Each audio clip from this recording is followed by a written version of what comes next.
آج ہم آپ کو بتائیں گے منڈی بہاؤالدین کی تحصیل پھالیا کی تاریخ۔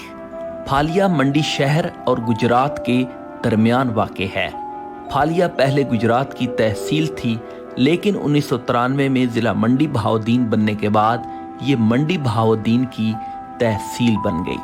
پھالیا بڑا ہی تاریخی شہر ہے، جس کی تاریخ ہزاروں نہیں بلکہ صدیوں پرانی ہے۔ 326 قبل مسیح میں سکندر اعظم جب دنیا فتح کرنے نکلا تو اپنے ساز و سامان کے ساتھ اپنی گھوڑی کو بھی لے کر نکلا۔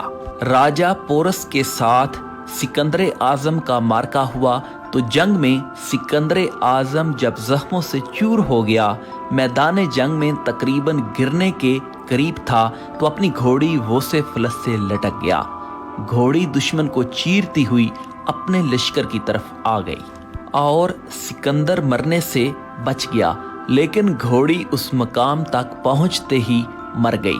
جس مقام پر گھوڑی کو دفن کیا گیا وہاں پر ایک ٹیلہ بنا دیا گیا اور 3 دن تک سرکاری سطح پر اس کا سوگ منایا جاتا رہا۔ گھوڑی کے نام ووسیفلس سے یہ نام بگڑتے بگڑتے پھالیا بن گیا۔ سکندر اعظم کی گھوڑی ووسیفلس کے بارے میں ویسے تو بہت سی کہانیاں مشہور ہیں، لیکن اگر سکندر اعظم کی ووسیفلس سے بچپن کی یادوں کو تازہ کیا جائے تو ایک دفعہ سکندر کے بچپن میں سکندر کے باپ نے ایک مقابلہ کرایا۔ مقابلے کے دوران یہ اعلان کیا گیا کہ ووسیفلس گھوڑی کو کوئی قابو نہیں کر سکتا، چونکہ گھوڑی بہت توانا اور تیز تھی۔ جو بھی سورما آتا اس کو اٹھا کے پھینک دیتی۔ سکندر نے کہا کہ میں اس کو سنبھالوں گا۔ حالانکہ سکندر کی عمر محض 14 برس تھی۔ سکندر کے باپ نے کہا کہ آپ اسے نہیں قابو کر سکو گے۔ سکندر نے باپ سے کہا کہ اگر میں اس کو سنبھال لوں تو کیا یہ گھوڑی ووسیفلس مجھے دے دو گے؟ تو سکندر کا باپ ہنس پڑا۔ سکندر کے باپ نے اجازت دے دی۔ سکندر نے گھوڑی کے اوپر ہاتھ پھیرا اور اسے گھمایا پھرایا۔ گھوڑی کی پوزیشن بالکل نارمل ہو گئی۔ گھوڑی کی پوزیشن نارمل ہوتے ہی سکندر اس پر سوار ہو گیا۔ سکندر نے اس کو چلایا، پھرایا، گھمایا اور دوڑایا۔ سکندر کا باپ بہت حیران ہوا اور اس نے پوچھا کہ تم مجھے یہ بتاؤ کہ تم نے اس کو کیسے سنبھالا؟ سکندر نے جواب دیا کہ میں نے عقل سے کام لیا، چونکہ یہ بہت قدور جانور ہے اور اس کا سایہ اس سے بھی بڑا ہے اور یہ اس سے ڈر رہی تھی۔ سورج سامنے ہے، یہ سائے سے ڈرتی ہے۔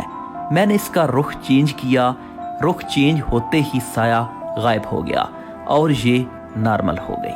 پھالیا کے قدیم ترین 4 محلے ہیں، جن میں پھالیا میر، پھالیا کیما جو کہ محمد کریم نے آباد کیا، پھالیا بوٹا جس کو نواں لوگ بھی کہتے ہیں، پھالیا مہما جس کو محمد خان نے آباد کیا۔ تحصیل پھالیا کے لوگوں نے ملکی اور عالمی سطح پر اپنی آپ پہچان بنائی۔ جیسا کہ پھالیا کے گاؤں سہن پال سے تعلق رکھنے والے رفیق تارڑ صدر پاکستان کے عہدے پر فائز رہے، اسی طرح ساجد تارڑ، مستنصر حسین تارڑ اور ممتاز تارڑ، جن پر کرپشن کا کوئی الزام نہیں، عالمی سطح پر پھالیا کی پہچان ہیں۔ اگر پھالیا کی باقی مشہور شخصیات کا ذکر کیا جائے تو ان میں ظفر اللہ تارڑ، ریاض اصغر وڑائچ، منور تارڑ، آصف بشیر بھاگٹ، پیر سید طارق یعقوب شاہ، شکیل گلزار، طارق رائکا، اپنے گاؤں اور پھالیا کا نام ملکی سطح پر روشن کرنے والے مرحوم شاہد نسیم گوندل، ساجد بھٹی، محمد خان بھٹی، لیاقت رہنجا اور باڈی بلڈنگ میں ارشد تارڑ پھالیا کی پہچان ہیں۔ اس تحصیل کے بہت سے گاؤں دریائے چناب کے قریب واقع ہیں۔ سیلاب سے بچانے کے لیے اس تحصیل کی اہم شخصیت حاجی غلام رسول تارڑ نے دریا کے کنارے بند بنوا کر ان دیہاتوں کو سیلاب سے بچایا۔ تحصیل پھالیا کی حدود میں گاؤں کی تعداد 217 ہے۔ تحصیل پھالیا کی ہر سڑک 90 ڈگری کا زاویہ بناتی ہے۔ منڈی شہر تحصیل پھالیا سے 23 کلومیٹر فاصلے پر واقع ہے۔ حالیہ کی حدود میں آبادی کے لحاظ سے بڑے دیہات ہیلا، کیلو، دھول، جکالیاں، پاڑیاں والی، بھیرووال، سیدہ شریف اور قادر آباد ہیں، جبکہ رقبے کے لحاظ سے دیکھا جائے تو دھنی گاؤں کا رقبہ سب سے زیادہ ہے۔ پھالیہ میں کپڑے کا کاروبار بہت زیادہ ہے۔ اس تحصیل کے زیادہ تر لوگ باہر کے ملکوں میں آباد ہیں۔ پھالیہ تحصیل جب ضلع گجرات کا حصہ تھی تو سب سے زیادہ زرعی ٹیکس دینے والی یہ تحصیل تھی۔ 2007 میں ہونڈا 125 موٹر سائیکل پنجاب کی تحصیلوں میں سب سے زیادہ تحصیل پھالیہ میں فروخت ہوئی۔ اگر تحصیل پھالیہ کے رفاہی کاموں کو دیکھا جائے تو الحاج حضرت ڈاکٹر فرخ حفیظ صاحب رحمۃ اللہ علیہ، ان کی قائم کردہ تنظیم فیضان ویلفیئر آرگنائزیشن پھالیہ کی سطح پر ہی نہیں بلکہ ملکی سطح پر کام کر رہی ہے۔ اسی طرح شاہد رضا رانجھا کی کاوش سے بنائی گئی پاکستان اوورسیز فاؤنڈیشن، عیدی فاؤنڈیشن، الہدا فاؤنڈیشن اور باقی بہت سی رفاہی تنظیمیں تحصیل پھالیہ کے رفاہی کاموں میں بڑھ چڑھ کے حصہ لے رہی ہیں۔ اگر بات کی جائے مذہبی اور روحانی شخصیات کی تو بہت ہی بڑی ہستی حضرت نوشہ گنج بخش رحمۃ اللہ علیہ رنمل شریف، دوگل شریف میں اللہ کے ولی حضرت میٹھے شاہ صاحب رحمۃ اللہ علیہ اور حضرت شیر شاہ صاحب رحمۃ اللہ علیہ، جن کے دربار پھالیہ سے تقریباً 2 کلومیٹر کے فاصلے پر واقع ہیں۔ لجپال سرکار پیر بہاول شیر رحمۃ اللہ علیہ، حضرت پیر سید یعقوب شاہ صاحب رحمۃ اللہ علیہ پھالیہ شہر کی بہت ہی بڑی ہستی ہیں، جن کے پھالیہ شہر میں مریدین کی تعداد بہت زیادہ ہے۔ اسی طرح بادشاہ سرکار رحمۃ اللہ علیہ، جن کا دربار ٹبہ کے قریب الحرم مارکیٹ کے ساتھ ہے، ان کے مریدین کی تعداد بھی ہزاروں میں ہے، جو کہ بہت ہی روحانی شخصیت مانے جاتے ہیں۔ صحت کے حوالے سے دیکھا جائے تو تحصیل ہیڈ کوارٹر ہسپتال، جہاں پر 24 گھنٹے ایمرجنسی کی سہولت دستیاب ہے، اسی طرح دوسرے پرائیویٹ ہسپتال کثیر تعداد میں موجود ہیں۔ بڑے ہی قابل ڈاکٹرز یہاں پر خدمات سر انجام دے رہے ہیں۔ مریضوں کے ساتھ ڈاکٹر عبدالفاروق کے اخلاق کی جتنی تعریف کی جائے وہ کم ہے۔ عوام کی سہولت کے لیے تقریباً تمام سرکاری دفاتر پھالیہ میں موجود ہیں۔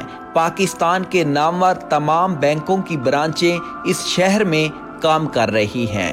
اگر بات کی جائے کھیلوں کے میدان کی تو پیر یعقوب شاہ اسٹیڈیم پھالیہ کی پہچان ہے۔ اس اسٹیڈیم میں ہمارے قومی کرکٹرز وسیم اکرم اور وقار یونس بھی 1993 میں ایک دوستانہ میچ کھیل چکے ہیں۔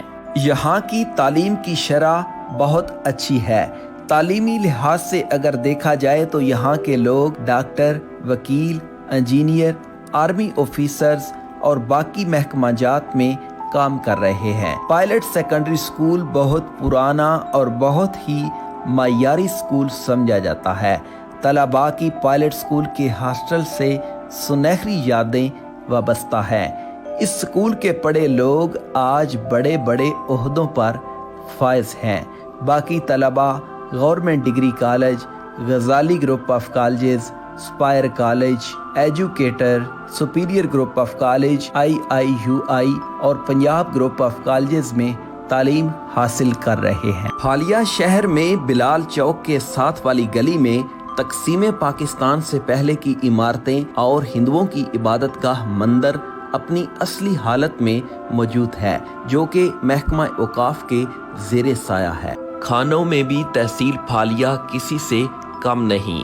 شیخ کی دال، ماشاءاللہ نان چنے، ناظم تکا شاپ، لاجپال برگر، میر سویٹس اور زین کی گرما گرم برفی پھالیہ کی پہچان ہے۔ کاسمیٹکس میں بھیا کی دکان عورتوں کی پسندیدہ دکان تصور کی جاتی ہے، جو کہ بہت پرانی اور معیاری دکان ہے۔ بڑے شہروں کی طرح پھالیہ میں بھی ہاؤسنگ سوسائٹیز اور پراپرٹی کی خرید و فروخت میں